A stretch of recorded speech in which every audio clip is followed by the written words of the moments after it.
안녕하세요. 최근 우리 사회를 충격에 빠뜨린 사건이 있었습니다.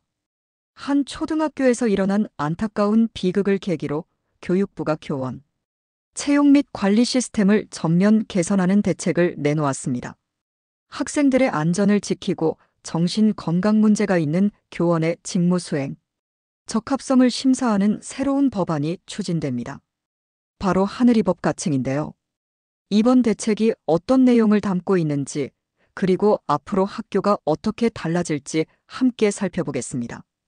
교육부는 신규 교원 채용 과정에서 교직 적성에 대한 심층 면접을 강화하고 교원 양성 단계에서 교직 적성과 인성 검사를 보다 체계적으로 운영하는 방안을 검토하고 있습니다.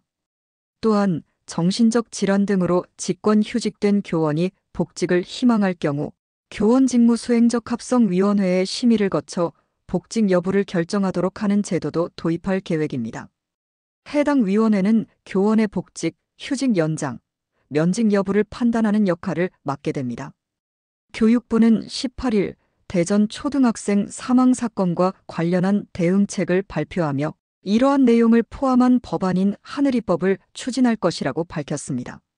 이 법안은 지난 10일 대전의 한 초등학교에서 1학년 학생 김하늘 양이 교사의 흉기에 의해 사망한 충격적인 사건을 계기로 마련되었습니다. 정부는 해당 사건과 관련된 정확한 사실관계를 파악하기 위해 대전교육청에 대한 감사를 진행하고 사건 발생 당시 학교 내에서 취해진 조치들을 철저히 조사할 예정입니다.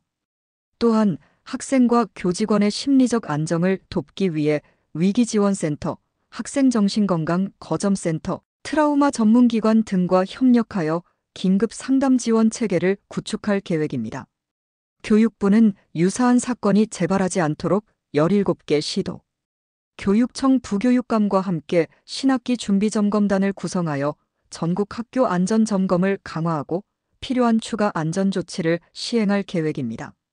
더불어 이번 사건을 계기로 근본적인 제도 개선을 추진하여 교원, 정신건강관리 및 학교 내 안전 시스템을 전반적으로 강화할 방침입니다. 한편 정부는 지난 17일 열린 당정 협의를 통해 학생들이 안전하게 학습할 수 있는 환경을 조성하기 위해 하늘이법 추진에 적극 협력할 것을 밝혔습니다. 하늘이법은 정신적 질환 등으로 인해 정상적인 직무 수행이 어렵거나 타인에게 위해를 가할 가능성이 있는 교원을 신속히 교육 현장에서 분리할 수 있도록 하는 내용을 담고 있습니다. 이를 위해 교원 직무 수행 적합성위원회를 통해 직권휴직 등의 조치를 결정할 수 있도록 할 예정입니다.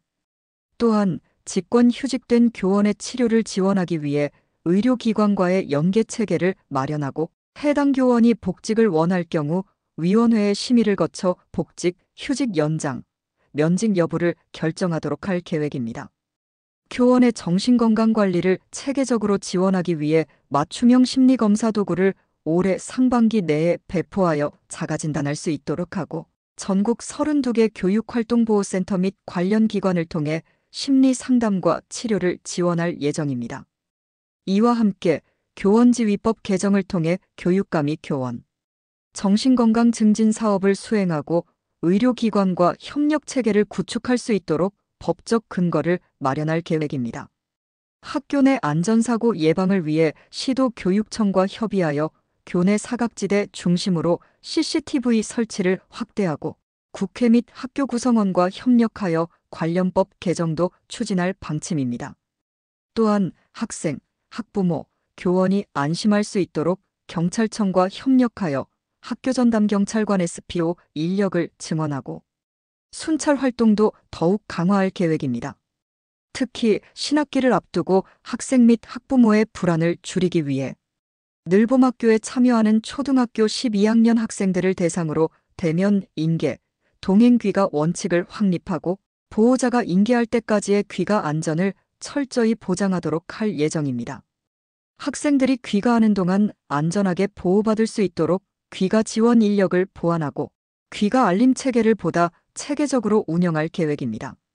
이주호 부총리 겸 교육부 장관은 가장 안전해야 할 학교에서 이 같은 비극적인 사건이 발생한 것에 대해 매우 참담한 심정이라며 학생들이 안심하고 생활할 수 있는 학교 환경을 조성하기 위해 교육부는 최선을 다할 것이라고 강조했습니다. 또한 하늘이법을 포함한 제도 개선을 추진하여 유사 사건이 재발하지 않도록 힘쓰겠다며 학교, 안전 및 정신건강 전문가, 교원, 단체, 학부모 등의 의견을 수렴해 실효성 있는 실행 방안을 마련하겠다고 밝혔습니다. 두 번째 소식입니다. 빠르게 변화하는 IT 산업에서 중장년 근로자들은 재취업이 쉽지 않은 현실입니다. 기술 발전 속도가 빠르다 보니 새로운 트렌드에 적응하기 어려운 경우가 많고, 이에 따라 일자리 전환이 잦아지는 상황인데요. 이런 문제를 해결하기 위해 고용노동부와 네이버가 손을 잡았습니다. 중장년 IT 근로자들의 재취업을 적극 지원하기 위해 맞춤형 직무 교육과 취업, 연계 프로그램을 도입하는 업무 협약을 체결한 것인데요. 정부 지원과 민간 기업의 협력이 어떤 변화를 만들어낼지, 그리고 중장년 근로자들이 실제로 어떤 혜택을 받을 수 있을지 자세한 내용 살펴보겠습니다. 정부가 정보기술 IT 산업 내 중장년 근로자의 재취업 지원을 적극 확대합니다. 김민석 고용노동부 차관은 18일 경기도 성남시에 위치한 네이버주와 업무 협약을 체결하고 중장년층을 위한 맞춤형 교육 및 직무 훈련 프로그램을 개발하고 취업까지 연계하는 방안을 추진한다고 밝혔습니다. IT 산업은 빠르게 변화하는 기술적 특성상 지속적인 이전직이 발생하는 분야로 중장년 근로자들이 적응할 수 있도록 체계적인 재취업 교육이 반드시 필요합니다. 이에 정부는 국내 대표 IT 기업인 네이버주와 협력해 IT 산업, 특화 재취업 지원 및 직무 훈련 프로그램을 운영하기로 했습니다.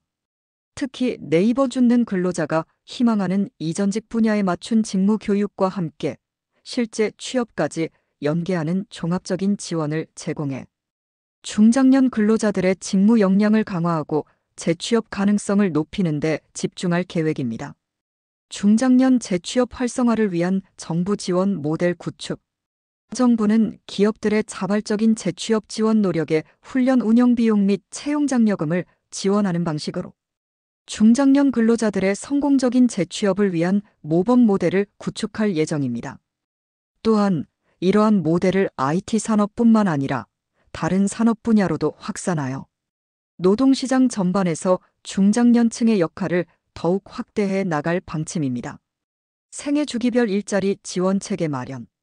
정부는 중장년 근로자들이 원하는 만큼 안정적으로 경제활동을 지속할 수 있도록 생애 주기별 일자리 지원 체계를 구축할 계획입니다. 40대 생애 전환기에 맞춰 경력을 재설계하고 제2의 근로생애를 단절 없이 이어갈 수 있도록 맞춤형 지원 강화. 50대 2차 베이비붐 세대의 특성과 선호를 고려한 유망 자격형, 경력, 전환형, 경력 이음형 일자리를 발굴하고 신속한 재취업 지원. 60세 이후 안정적으로 경제활동을 지속할 수 있도록 계속고용 제도화 추진. 김민석 고용노동부 차관 발언.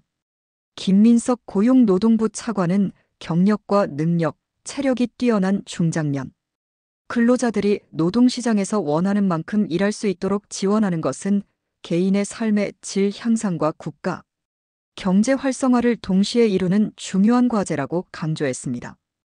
또한 근로자들이 40대부터 생애 경력을 설계하고 50대에는 원하는 일자리에 신속히 재취업하며 60세 이후에도 안정적인 경제활동을 지속할 수 있도록 다각적인 지원을 아끼지 않겠다고 밝혔습니다.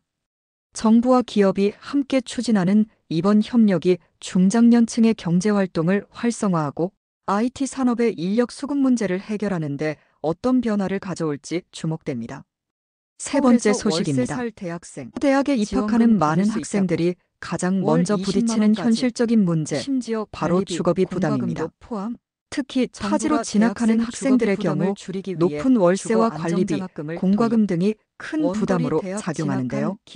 이러한 문제를 해결하기 위해 정부가 월 주거 최대 안정장학금을 20만 원 지원. 도입했습니다. 월세뿐만 아니라 기초생활수급자 및 관리비, 차상위 계층 공과금, 대학생을 임차 대상으로 이자까지 포함. 월 최대 기숙사, 20만 원까지 고시원 지원하며 거주자도 가능. 전월세뿐만 아니라 신청 기간은 관리비, 3월 공과금, 18일까지. 주택 임차 이자 국가장학금 상환금까지 2차 신청과 포함됩니다. 함께 진행 중. 과연 누가 더 지원을 자세한 받을 수 신청 있는지 방법 그리고 본문에서 어떻게 확인하세요. 신청해야 하는지 서울에서 자세한 월세 내용을 살 대학생. 살펴보겠습니다. 지원금 정부가 타지로 대학에 진학하는 학생들의 주거비 부담을 덜어주기 위해 주거 안정장학금을 도입했습니다.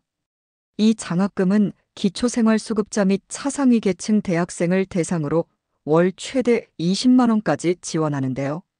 전월세 임차료뿐만 아니라 관리비, 공과금, 주택 임차이자, 상환금까지 포함되어 있어 실질적인 생활비 부담을 줄이는 데 도움이 될 전망입니다. 장학금을 받기 위해서는 본인이 다니는 대학이 해당 사업에 참여하고 있어야 하며 올해는 전국 255개 대학이 포함되었습니다. 참여 대학 명단은 한국장학재단 홈페이지에서 확인할 수 있습니다. 또한 대학과 부모님의 거주지가 다른 교통권에 속해야 지원 대상이 됩니다. 예를 들어 수도권 서울 경기 인천 소재 대학에 다니면서 부모님의 주소지가 수도권이 아니라면 지원을 받을 수 있습니다. 교통권의 기준은 다음과 같습니다. 같은 시 내 또는 인접한 시의 창원시 마이너스 진주시 동일 교통권으로 간주되어 지원 대상 제외, 경계가 맞닿아 있지 않은 경우에 전주시 마이너스 남원시 다른 교통권으로 인정되어 지원 가능.